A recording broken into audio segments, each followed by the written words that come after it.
मैंने मेरे banking app का पासवर्ड बता दिया तो तुम मिसयूज करोगे मेरे फंड्स का? किससे पूछ के तूने 35,000 रुपए निकाले मेरे अकाउंट से? मैं आपको बताने ही वाला था। और क्या करेगा तू इतने बड़े अमाउंट का? बोल।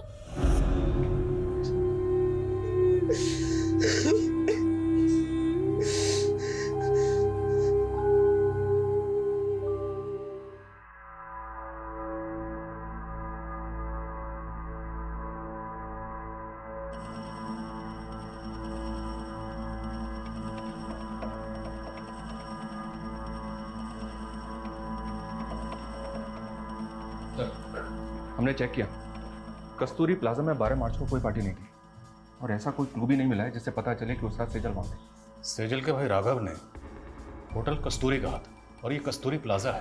क्योंकि सर होटल कस्तूरी नाम से कोई होटल नहीं है उस एरिया में। पर पार्टी सेजल की ऑफिस में थी, ये तो पूरा स्टाफ मेरा था। 12 मार्च की ऑफिस की फुटेज चेक करके देखते हैं सर, शायद कोई क्लू मिले जिससे पता चले कि उस रात सेजल के साथ हुआ क्या था। 12 मार्च के हादसे को फैमिली वजह मान रही है, जबकि हमें सेजल की लाश उसके 15 दिन बाद 27 मार्च को उसके घर पर ही मिली। भाई ये फैमिली हमें पार्टी और होटल के चक्कर में बेवजह उलझा तो नहीं रही। उनके बयान अटपटे तो हैं। भाई कह रहा है कि उसका रेप हुआ था, माँ कह रही है कि उसका रेप नहीं हुआ था। और ये सुसाइड नोट, इस सुसाइड नोट में सेजल ने किसी भूल का जिक्र किया। जब उनसे पूछा गया कैसी भूल, इस बात का उनके पास कोई जवाब नहीं। आपको लग रहा है ये मर्डर भी हो सकता है? मर्डर के एंगल को भी रूल आउट नहीं किया जा सकता। मर्डर या सुसाइड, 12 मार्च से लेकर 27 मार्च तक फैमिली की एक्टिविटी पता करो। 12 मार्च पे फोकस करो और पता करो कि 12 मार्च को सेजल ऑफिस के अलावा और कहाँ कहाँ गई थी। 13 मार्च से 24 मार्च के बीच ये फैमिली पनवेल में थी सर। तो पनवेल में अपने खबरियों को एक्टिव करो और पनवेल से लौटने के बाद 24 मार्च से लेकर 27 मार्च के बीच में फैमिली में क्या क्या हुआ सब पता करो। और जिस डॉक्टर ने सेजल को एग्जामिन किया था उससे मिलना पड़ेगा। और जिस लड़के से सेजल हुए थे, ऐसा लग रहा था मानी जैसे कुछ बेल्ट की चीज़ें से मारा गया है। सेजल का रेप हुआ था नहीं? मैं इसको लेके श्योर नहीं हूँ। इनफैक्ट मैंने सेजल के मॉम को भी बोला था। आपकी सेजल से कुछ बात हुई थी? उसने आपको कुछ बताया कि उसके साथ ये सब कैसे हुआ? मैंने सेजल को बहुत पूछा पर उसने कुछ बताया नहीं।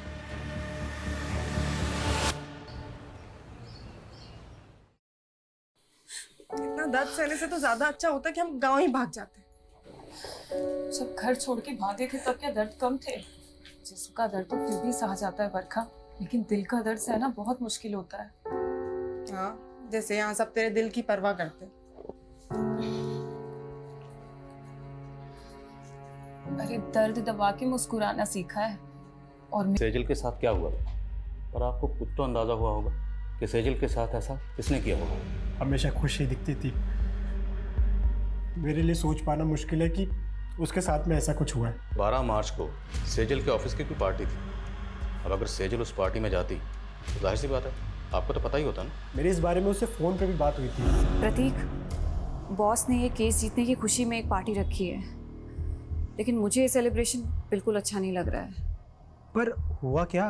मुझसे बहुत बड़ा गूफअप हो गया। गुफा? कैसा गुफा? सर क्लियरली मुझे कुछ नहीं पता है, but it was something related to her work. Sejal ने ये लॉ फॉर्म 4 साल पहले ज्वाइन की थी। और इसमें गौर करने वाली बात है वो ये कि सेजल ने जितने भी केसेस जीते थे या जितने भी केसेस पे वो काम कर रही थी, उनमें से ज़्यादातर केसेस वो थे जो पहले उसकी कुलीग कविता के पास थे।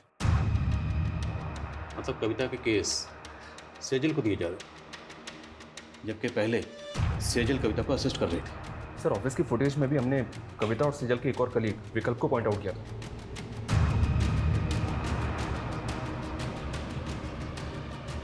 ये देखिए सर, सेजल ऑफिस से आखिरी बार कविता और विकल्प के साथ जाती हुई दिख रही है। सर सेजल के 12 मार्च के CDR के अकॉर्डिंग उसकी आखिरी 2 फ़ोन कॉल्स भी जानने जैसी हैं। सेजल ने रात को 8 बजे आदित्य जैन को कॉल किया था और फिर ठीक उसके बाद राधिका जैन ने सेजल को कॉल किया। आदित्य जैन सेजल का क्लाइंट था और राधिका आदित्य की बीवी। राधिका ने आदित्य पे डोमेस्टिक वायलेंस के चार्जेस लगाए थे, केस किया था और इसी केस को सेजल ने जीता था जिसकी खुशी में पार्टी हो रही थी। मुद्दा ये है कि सेजल का क्लाइंट था आदित्य जैन, तो राधिका ने इसे कॉल क्यों किया? कहीं ऐसा तो नहीं कि राधिका से हार बर्दाश्त नहीं हुई और ऐसा पॉसिबल है सर। आदित्य और राधिका से मिला और सेजल के ऑफिस में नए सिरे से पूछताछ करनी पड़ेगी। इस पार्टी वाली रात सेजल आप दोनों के साथ पार्टी से बाहर गए थे, कहाँ गए थे आप लोग? देखिए सर, हम सिर्फ उसके साथ ऑफिस से बाहर तक गए थे। बॉस को तुम पे कितना भी प्राउड हो, पर मेरा असली प्राउड तो तुम हो। मेरी छोटी सी असिस्टेंट ने इतनी तरक्की जो करनी।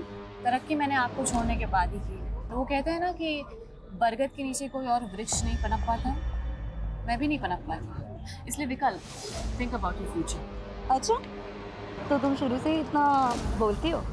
पर आज ना बहुत ज़्यादा मीठा बोल रही हो। Thank you ma'am for appreciating me. Excuse me. हम तभी वहाँ से चले गए थे। उसके बाद मैंने उसे एक लड़की के साथ जाते हुए देखा। लड़की? जी सर। कौन थी वो लड़की? I don't know her. Actually काफ़ी अंधेरा था तो मैंने उसे ठीक से देखा नहीं। ऑफिस के बाहर की 12 मार्च की सीसीटीवी फुटेज निकला। अगर ये लोग सच बोल रहे हैं तो पता तो चले सेजल उस रात किस लड़की के साथ गई थी। मैंने तुम्हें रोका था, लेकिन तुमने मेरी बात नहीं मानी और अब तुम्हारी वजह से अब मैं प्रेग्नेंट हूँ।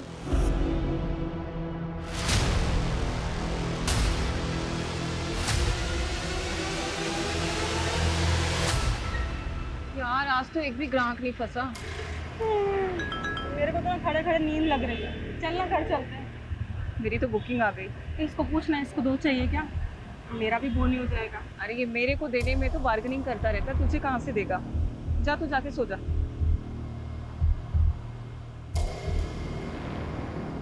आदित्य से केस हार गई थी आप, वो भी सेजल की वजह से। तो फिर 12 मार्च की रात को आपने सेजल को किस इरादे से कॉल किया? नहीं सर, मैंने उसे कॉल नहीं किया था। मैंने उसके 5-6 मिस्ड कॉल देखे, तब जाकर मैंने उसे कॉल बैक किया था। तो बात क्या हुई थी आपकी उसके साथ? सेजल को गिल्ट हो रहा था। गिल्ट? अब क्या है सेजल? सॉरी राधिका, जिंदगी में पहली बार मैंने एक गलत इंसान का केस ले लिया। कहना क्या चाहती हो तुम? मुझे आदित्य की सच्चाई पता चल गई है। आई नो, आदित्य नहीं बल्कि तुम डोमेस्टिक वायलेंस का शिकार हुई हो। मैं खुद सेजल की बात सुनकर हैरान थी सर। ऊपर से वो बोल रही थी कि वो मेरे लिए आदित्य के खिलाफ लड़ेगी। हाँ बोलो। सर, ये आदित्य के घर पे तो ताला है और मैंने पता किया ये 12 मार्च से ही गायब है और काफ़ी दिनों से इसका फ़ोन भी बंद आ रहा है। आदित्य का 12 मार्च से गायब होना और आदित्य की वाइफ राधिका का ये कहना कि सेजल को उसके लिए गिल्ट हो रहा था, मामला कुछ समझ में नहीं आ रहा। इस गिल्ट को क्या हम सुसाइड नोट में लिखी भूल से कनेक्ट कर सकते हैं? तो फिर सवाल ये है कि इस केस को जीतने के बाद 12 मार्च को जो पार्टी दी गई, सेजल उसमें शामिल थी। सेजल उस पार्टी में क्यों गई? राधिका की बात पर हम ऐसे ही यकीन नहीं कर सकते, हमें खुद क्रॉस चेक करना होगा। Right sir. जिस औरत पर अपने पति को टॉर्चर करने का आरोप हो, वो सेजल से बदला लेने के लिए उसको भी तो टॉर्चर करवा सकती है। तो फिर आदित्य क्यों गायब है? सर शायद उसको भी राधिका नहीं गायब करवाओ, वो उसका राज जानता था। अब इस राज से पर्दा तभी उठ सकता है जब हमें पता हो कि आदित्य क्यों गायब हुआ और कैसे गायब हुआ। आदित्य की बैकग्राउंड खंगाल, और मुझे लगता है कि हमें इस बारे में सेजल के बॉस से बात करनी चाहिए। सर। हमें सर, सेजल की पोस्टमार्टम रिपोर्ट। पोस्टमार्टम रिपोर्ट के मुताबिक कॉज ऑफ डेथ स्ट्रैंगुलेशन, मतलब मौत दम घुटने से हुई। जिस्म पर चोटों के निशान थे, पर पोस्टमार्टम रिपोर्ट रेप कंफर्म नहीं करती। वो शायद इसलिए क्योंकि पोस्टमार्टम उसकी मौत के काफ़ी दिनों बाद किया गया। मुमकिन है कि रेप हुआ क्योंकि लड़की के साथ ज़बरदस्ती तो हुई थी। सर, सुसाइड नोट से सेजल की हैंडराइटिंग मैच हो रही है और हमारी पनवेल के खबरियों से इन्फॉर्मेशन मिली है सर। कैसी इन्फॉर्मेशन? पनवेल में सेजल के चाचा चाची रहते हैं। पिछले 7 सालों से दोनों परिवार के बीच कोई बातचीत नहीं है। दरअसल सेजल के पापा की दुकान थी जो सेजल के चाचा ने हड़प ली थी। शैलेंद्र, मेरे पति के गुजरते ही तूने अपने रंग दिखाने शुरू कर दिए। पहले उनका बैंक अकाउंट फ्रीज करवा दिया और अब उनकी दुकान हड़प ली। अरे मैं अपने बच्चों की देखभाल कैसे करूंगी? मैं हूं ना, खर्चा उठा लूंगा तुम सबका। वो दुकान मेरे पापा की थी चाचा जी, आप वहाँ सिर्फ नौकरी करते थे और ऐसे कह रहे जैसे हम पे एहसान कर रहे हैं। बस सेजल, भाभी समझाओ इसको। भैया के बाद कोई नहीं है मेरे अलावा तुमको पालने वाला। पाला मेरे पापा ने है आपको चाचा, अपनी दुकान में काम देके, और आप हमें पालोगे। शैलेंद्र, जबान को लगाम दो इसकी, नहीं तो हाथ पैर जबान सब काट के रख दूंगा। और भूता है ना तो आके हासिल कर लेना वो दुकान। शैलेंद्र ने हमें सताया तो बहुत था सर, और शैलेंद्र के उस थप्पड़ ने सेजल के अंदर बहुत बड़ा परिवर्तन ला दिया था। कैसा परिवर्तन? लॉ पढ़ रही थी सर। उन्होंने ठान लिया था कि चाचा से हमारा हक लेकर रहेगी। दिन रात उन्होंने पढ़ाई की और उसके साथ साथ पार्ट टाइम जॉब भी करती थी। चाचा के खिलाफ केस की पैरवी उन्होंने खुद की थी सर। उसने अपने जीवन की हर लड़ाई जीती थी सर। समझ में नहीं आता खुद से कैसे हार गई। क्या लगता है आप लोगों को? पागल आदि गाँव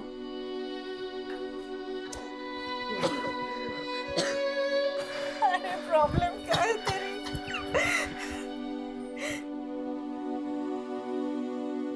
क्या चाहता है तू? फिर से मैं वही दिन देखूं? हाँ?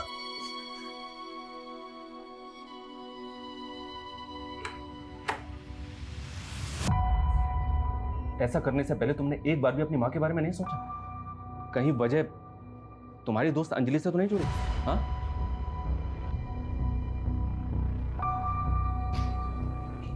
ये देखो, और मैं बताऊं कि 12 मार्च की रात को अंजलि सेजल से मिलने क्यों गई थी? 35,000 रुपए राघव कोई छोटी मोटी रकम नहीं होती है। और क्या करेगा तू इतने बड़े अमाउंट का? क्या हुआ? सच सच बता, बात क्या है? दीदी, अंजलि प्रेग्नेंट है। इतनी बड़ी बात तुमने हमसे छुपाई? सर मैं गिल्ट में था। कहीं मेरी आदित्य के ऑफिस से उसके बारे में एक और लीड मिली है सर। शायद ही अपने मामा के घर पहुंच सकता है। भागा नहीं था मैंने रिजाइन किया था। तुम 12 मार्च से गायब हो। 12 मार्च मतलब उसी दिन जिस दिन सेजल। मैंने कुछ नहीं किया है, मुझे अपने लॉयर से बात करनी है। अपने लॉयर को तो तूने मार दिया। अब किससे बात करें? बोल, क्यों मारा सेजल को? देखो, मुझे डराना मत। मुझे क्या लग रहा है तेरे साथ हम यहाँ पर टाइम पास कर रहे हैं? हाँ, रेप और मोलेस्टेशन के चार्जेस लगे हैं तुझे, और तेरे ऑफिस की कई लड़कियों की रिकॉर्डिंग स्टेटमेंट है हमारे पास। बोल अब। मेरे पास प्रूफ्स हैं तुम्हारी असलियत के। मुझे तो खुद पे गुस्सा आ रहा है कि तुम्हारे जैसे सेक्स ऑफेंडर की पैरवी की मैंने। पर थैंक्स सेजल, तुम्हारी वजह से मैंने केस जीत लिया। मैं राधिका के साथ मिलकर काउंटर केस करूंगी तुम्हारे खिलाफ। कल ही वारंट निकल जाएगा तुम्हारा। मैं डर कर भागा जरूर था, लेकिन मैं सच बोल रहा हूँ, मैंने सेजल के साथ कुछ भी नहीं किया है। राइट सर, मैं पता करने की कोशिश कर रहा था।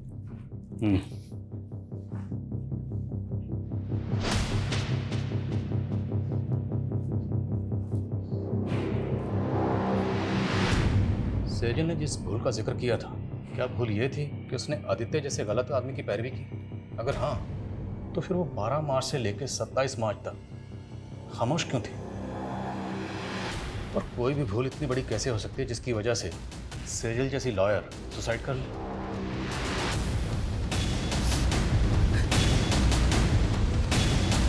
इसमें था। लेकिन सेजल ने ये पिटीशन 7 साल बाद क्यों फाइल की? आखिर 7 साल बाद उसके हाथ में ऐसा क्या सुराग लगा हो?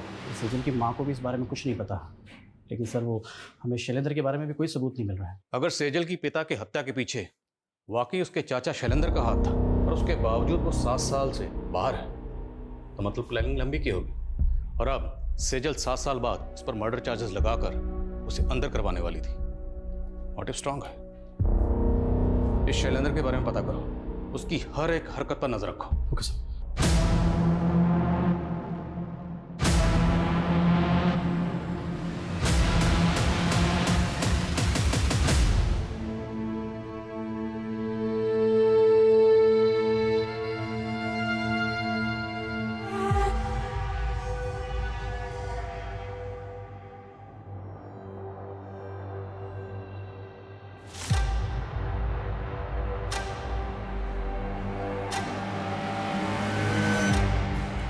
रोज पेट पे लात मारती हूँ मैडम।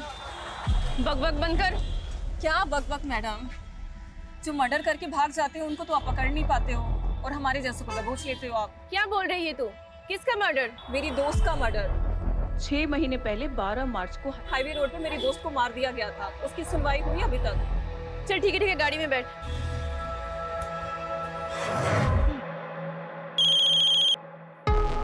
हाँ बोल। सोनू खबरी बोल रहा हूँ साहब। वो आपके हाईवे वाले केस का क्या हुआ? उन्होंने की बोला ऐसा क्या?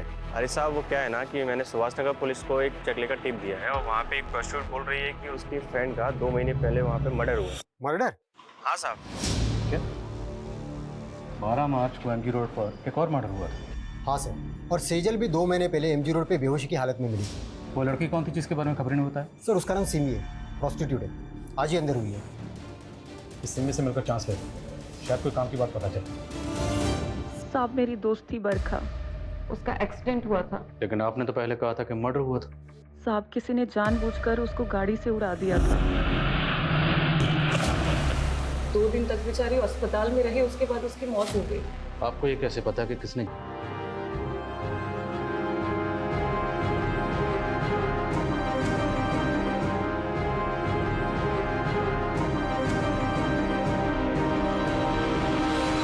मेरा यकीन कीजिए सर, मेरी सेजल से कोई दुश्मनी नहीं थी। मैं तो बेकार में ही अपने दोस्त के लफड़े में फंस गया। कौन दोस्त?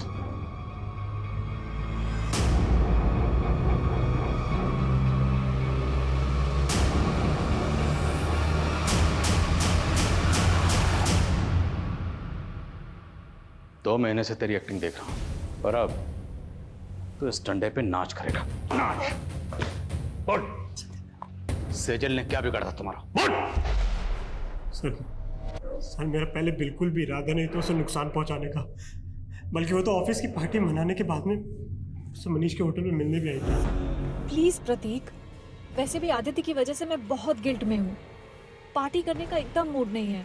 सेजल, ऑफिस में ये सब चलता रहता है। Please please. कौन कौन कौन कौन कौन? Cheers guys.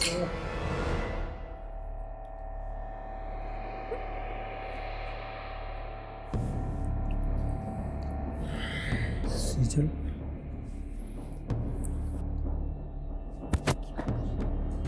दोस्त है सामने। सर सेजल के साथ उसके अपनी मंगेतर ने इतना सब किया, फिर भी वो 15 दिन तक चुप रही। जबकि सेजल कोई आम लड़की नहीं थी, एक लॉयर थी, एक ऐसी लॉयर जो लोगों के इंसाफ के लिए ईमानदारी से लड़ती थी। सेजल प्रतीक को बचपन से प्यार करती थी। उसने प्रतीक पर आंख बंद करके भरोसा किया, लेकिन प्रतीक ने उसके भरोसे को तोड़ा। जब इंसान को किसी अपने सबसे ज्यादा करीबी से धोखा मिलता है तो उस इंसान का पूरी इंसानियत से भरोसा उठ जाता है। सेजल के साथ भी यही हुआ। उसने अपने सुसाइड नोट में यही लिखा कि उसे लग रहा था कि प्रतीक पे भरोसा करके उसने अपनी जिंदगी की सबसे बड़ी भूल की। वो भूल जरूर थी, लेकिन सबसे बड़ी नहीं। सबसे बड़ी भूल थी उसका अपनी जिंदगी को खत्म करना, खुदकुशी करना। हम सब की जिंदगी में दुश्वारियां आती, परेशानियां आती, लेकिन उन परेशानी से लड़ते हुए, दुश्वारियों से जूझते हुए, जद्दोजहद करते हुए जिंदगी में आगे बढ़ना होता है। इसी का नाम जिंदगी है। मौत किसी मसले का हल नहीं है।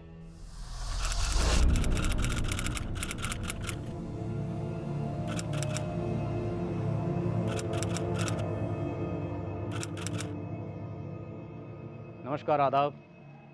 मैं हूं आदिल खान।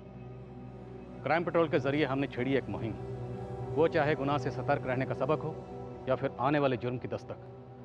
क्राइम पेट्रोल के हर एपिसोड में हम आपको दिखाते आए हैं हिंदुस्तान की चौंकाने वाली जुर्म की कहानियाँ। 15 जून बुधवार से क्राइम पेट्रोल 2.0 एक नए समय पर टेलीकास्ट होगा, रात 10:30 बजे। तो देखते रहिए क्राइम पेट्रोल 2.0।